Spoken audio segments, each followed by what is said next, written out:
এবং 21 লক্ষাধিক মৃত ভোটারকে তালিকা থেকে বাদ দেওয়া হয়েছে। নারী ভোটারদের যথাযথ অন্তর্ভুক্তির অভাবে পুরুষের সাথে নারী ভোটারের ব্যবধান বেড়ে প্রায় 29 লক্ষে গিয়ে দাঁড়ায়। বাদ পড়া নারী ভোটারদের মাঝে সচেতনতা সৃষ্টির মাধ্যমে সেই ব্যবধান উল্লেখযোগ্যভাবে কমিয়ে আনা হয়েছে। আইন সংশোধন করে ভোটার হওয়ার যোগ্যতার তারিখ প্রতি বছর 1 জানুয়ারির পরিবর্তে কমিশন কর্তৃক নির্ধারিত দিনে নির্ধারণ করা হয়েছে।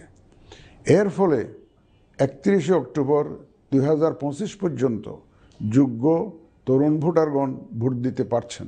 গত 18 নভেম্বর প্রকাশিত তালিকা অনুযায়ী বর্তমানে দেশে ভোটারের সংখ্যা দাঁড়িয়েছে 12,76,95,183 জনে। এর মধ্যে পুরুষ ভোটারের সংখ্যা 6,48,14,907 জন এবং নারী ভোটারের সংখ্যা 6,28,79,042 জন। গত এক বছরে নির্বাচন কমিশনের সক্ষমতা বৃদ্ধির পাশাপাশি সংশ্লিষ্ট সকলের জবাবদিহিতা বাড়াতে আমরা বহুবিধ আইনি ও কাঠামোগত সংস্কার সম্পন্ন করেছি। গণপ্রতিনিধিত্ব আদেশ এবং রাজনৈতিক দল ও প্রার্থীদের আচরণবিধিতে যথাযথ পরিবর্তন, সংশোধন ও পরিমার্জন করা হয়েছে। নির্বাচন ব্যবস্থা সংস্কার কমিশনের বিভিন্ন সুপারিশের পাশাপাশি নির্বাচন কমিশনের নিজস্ব মূল্যায়ন ও অংশীজনের পরামর্শের ভিত্তিতে এসব সংস্কার করা হয়েছে। এই উদ্যোগ সফলভাবে সম্পন্ন করতে সহযোগিতার জন্য আমি অন্তর্বর্তীকালীন সরকার, নির্বাচন ব্যবস্থা সংস্কার কমিশন ও জাতীয় ঐকমত্য কমিশন সহ সকল অংশীজনদের জানাই আমার কৃতজ্ঞতা। প্রিয় দেশবাসী, বিভিন্ন কারণে এবারের নির্বাচন আমাদের জাতির ইতিহাসে অনন্য ও গুরুত্বপূর্ণ। প্রথমত, প্রকৃত গণতান্ত্রিক ধারা পুনঃপ্রতিষ্ঠার পাশাপাশি কাঙ্ক্ষিত সংস্কার প্রশ্নে সিদ্ধান্তের নির্বাচন এটি। এবার জাতীয় সংসদ নির্বাচন ও গণভোট একই দিনে অনুষ্ঠিত হবে, যা একটি নতুন অভিজ্ঞতা। দ্বিতীয়ত, সংশ্লিষ্ট সকল রাষ্ট্রীয় ও গণতান্ত্রিক প্রতিষ্ঠানের জন্য এই নির্বাচন হচ্ছে সক্ষমতা প্রমাণ করে ভাবমূর্তি পুনরুদ্ধারের অনন্য সুযোগ। তৃতীয়ত, দীর্ঘ গণতান্ত্রিক আন্দোলন সংগ্রামের পর দেশের স্বার্থে রাজনৈতিক দলসমূহের মাঝে সৌহার্দ্যপূর্ণ গণতান্ত্রিক প্রতিযোগিতার ধারা প্রবর্তনের দাবি রাখে এই নির্বাচন। চতুর্থত, প্রায় অকার্যকর পোস্টাল ভোট ব্যবস্থাকে পরিমার্জন করে এই নির্বাচনে একটি কার্যকরী রূপ দেয়া হচ্ছে। বিশেষ করে বাংলাদেশের অন্যতম চালিকা শক্তি আমাদের রেমিটেন্স যোদ্ধা তথা প্রবাসী বাংলাদেশি ভোটারদের প্রথমবারের মতো ভোটের আওতায় আনা হচ্ছে। একইভাবে প্রথমবারের মতো ভোটের আওতায় আসছেন আইনি হেফাজতে থাকা ভোটারগণ। এছাড়াও নিজ নির্বাচনী এলাকার বাইরে কর্মরত সরকারি কর্মচারী এবং নির্বাচন অনুষ্ঠানের সাথে সম্পৃক্ত ব্যক্তিগণ পোস্টাল ব্যালটের মাধ্যমে এবার ভোট দেবেন। প্রিয় ভোটারবৃন্দ, ভোট আপনার শুধু নাগরিক অধিকারই নয়, বরং পবিত্র আমানত ও দায়িত্ব। এই দায়িত্ব সচেতনভাবে আপনারা পালন করবেন, এই আমার বিশ্বাস। যে কোনো ভয়ভীতি, প্রলোভন, প্রবঞ্চনা এবং সীমাবদ্ধতার ঊর্ধ্বে উঠে নিঃসংকোচে আপনাদের ভোটাধিকার প্রয়োগ করুন। আপনাদের নিরাপদ ও উৎসবমুখর অংশগ্রহণ নিশ্চিতকল্পে সংশ্লিষ্ট সকল প্রতিষ্ঠান ও বাহিনী কাজ করবে। ধর্ম, গোত্র, গোষ্ঠী, লিঙ্গ নির্বিশেষে সকলে এই আনন্দ আয়োজনে অংশগ্রহণ করুন। পরিবারের প্রতিবন্ধী, বয়স্ক ও সন্তান সম্ভবা মা সহ সকলকে নিয়ে ভোট দিতে আসুন। আমি আশা করি আপনাদের স্বতঃস্ফূর্ত অংশগ্রহণের মাধ্যমে ভোটের অনুষ্ঠান উৎসবে রূপ নেবে। প্রবাসে বসবাসরত প্রিয় ভোটারগণ, প্রবাস থেকে ভোটদানের জন্য নিবন্ধন কার্যক্রম গত 18 নভেম্বর থেকে চলমান আছে। আগামী 25 ডিসেম্বর পর্যন্ত পোস্টাল ভোট বিডি অ্যাপের মাধ্যমে পৃথিবীর যে কোনো স্থান থেকে ভোটদানের জন্য আপনারা নিবন্ধন করতে পারবেন। আপনারা এই সুযোগ গ্রহণ করে ভোটে অংশ নিন, দেশ গঠনে আপনাদের অধিকার বুঝে নিন। প্রবাসী ভোটারগণ ছাড়াও দেশের ভিতরের 3 ধরনের ভোটার পোস্টাল ব্যালটে ভোট দিতে পারবেন, যা ইতিমধ্যে উল্লেখ করেছি।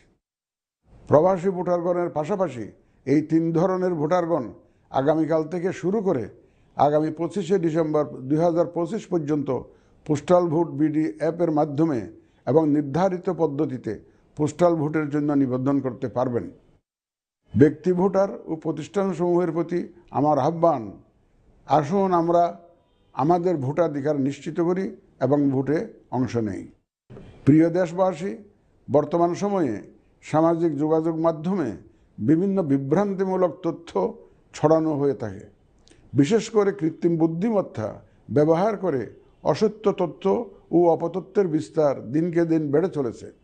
প্রতিপক্ষ দল ও প্রার্থীকে হেয় করার পাশাপাশি নারীদের প্রতি বিদ্বেষমূলক প্রচারণা আমাদের ঐতিহ্যকে ক্ষুণ্ণ করে এবং নির্বাচনকে কলুষিত করে। দেশের প্রচলিত আইন অনুযায়ী এসব রোধে প্রয়োজনীয় ব্যবস্থা গ্রহণ করা হবে। আপনাদের প্রতি আমার বিশেষ অনুরোধ, অসত্য এবং অসৎ উদ্দেশ্যে প্রচারিত কোনো তথ্যে কান দিবেন না, গ্রহণ করবেন না। মনে রাখবেন, অসত্য তথ্য শেয়ার করাও শাস্তিযোগ্য অপরাধ। আমি এবার নির্বাচনে অংশগ্রহণে ইচ্ছুক প্রার্থী এবং দলসমূহের প্রতি দু একটি কথা বলতে চাই। আসুন আমরা আচরণবিধি মেনে একটি শান্তিপূর্ণ ও উৎসবমুখর নির্বাচন নিশ্চিত করি। শান্তিপূর্ণ সহাবস্থান এবং পারস্পরিক শ্রদ্ধা নিশ্চিত করে ভোটারদের বিশ্বাস ও আস্থা অর্জনই হোক আপনাদের লক্ষ্য। নির্বাচনে দায়িত্ব পালনকারী প্রিয় সহকর্মীবৃন্দ, নির্বাচন কমিশন স্বচ্ছতা, নিরপেক্ষতা এবং দৃঢ়তার সাথে দায়িত্ব পালনে বদ্ধপরিকর। কমিশনের অংশ হিসাবে আপনারা নির্ভয়ে সততা ও নিরপেক্ষতার সাথে দায়িত্ব পালন করবেন। মনে রাখবেন, এ ব্যাপারে কোনো শিথিলতা বা গাফিলতি সহ্য করা হবে না। একটি সুন্দর ও গ্রহণযোগ্য নির্বাচন অনুষ্ঠানে সংবাদ মাধ্যম ও পর্যবেক্ষক সংস্থার সহকর্মীদের ভূমিকা অপরিসীম। আপনারা স্বাধীনভাবে সর্বোচ্চ পেশাদারিত্ব, নিরপেক্ষতা ও বস্তুনিষ্ঠতার সাথে আপনাদের দায়িত্ব পালন করবেন, এটিই আমাদের প্রত্যাশা। প্রিয় দেশবাসী, আমি এ পর্যায়ে নির্বাচনী তফসিল তথা নির্বাচন সংক্রান্ত সময়সূচি ঘোষণা করছি। আগামী 2026 সালের ফেব্রুয়ারি মাসের 12 তারিখ রোজ বৃহস্পতিবার 300 আসনে ত্রয়োদশ জাতীয় সংসদ সাধারণ নির্বাচন এবং একই সাথে জুলাই জাতীয় সনদ সংবিধান সংস্কার বাস্তবায়ন আদেশ 2025-এর উপর গণভোট অনুষ্ঠিত হবে। ত্রয়োদশ জাতীয় সংসদ নির্বাচনের জন্য মনোনয়নপত্র দাখিলের শেষ তারিখ আগামী 29শে ডিসেম্বর 2025 রোজ সোমবার। মনোনয়নপত্র বাছাই হবে আগামী 30শে ডিসেম্বর 2025 রোজ মঙ্গলবার হতে 4 জানুয়ারি 2026 রোজ রবিবার পর্যন্ত। রিটার্নিং অফিসারের আদেশের বিরুদ্ধে কমিশনে আপিল দায়েরের শেষ তারিখ 11 জানুয়ারি 2026 রোজ রবিবার।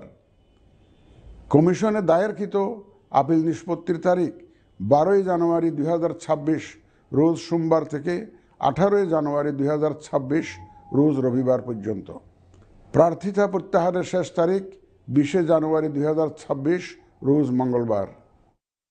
রিটার্নিং অফিসার কর্তৃক চূড়ান্ত প্রার্থী তালিকা প্রকাশ ও প্রতীক বরাদ্দ 21 জানুয়ারি 2026 তারিখ রোজ বুধবার।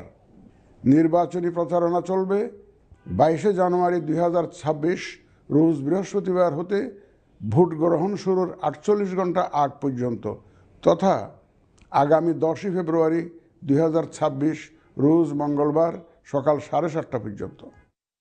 ভোট গ্রহণ হবে 2026 সালের ফেব্রুয়ারি মাসের 12 তারিখ রোজ বৃহস্পতিবার। নির্বাচন প্রক্রিয়ায় সকল রাজনৈতিক দল ও প্রতিদ্বন্দ্বী প্রার্থী সহ ভোটারদের আন্তরিক অংশগ্রহণ ও সক্রিয় সহযোগিতা কামনা করছি। সকলের প্রতি আমার আহ্বান, আসন্ন ত্রয়োদশ জাতীয় সংসদ নির্বাচন ও গণভোট সফল করে আমাদের গণতান্ত্রিক অগ্রযাত্রায় ঐতিহাসিক ভূমিকা রাখুন। মহান আল্লাহ আমাদের সহায় হন।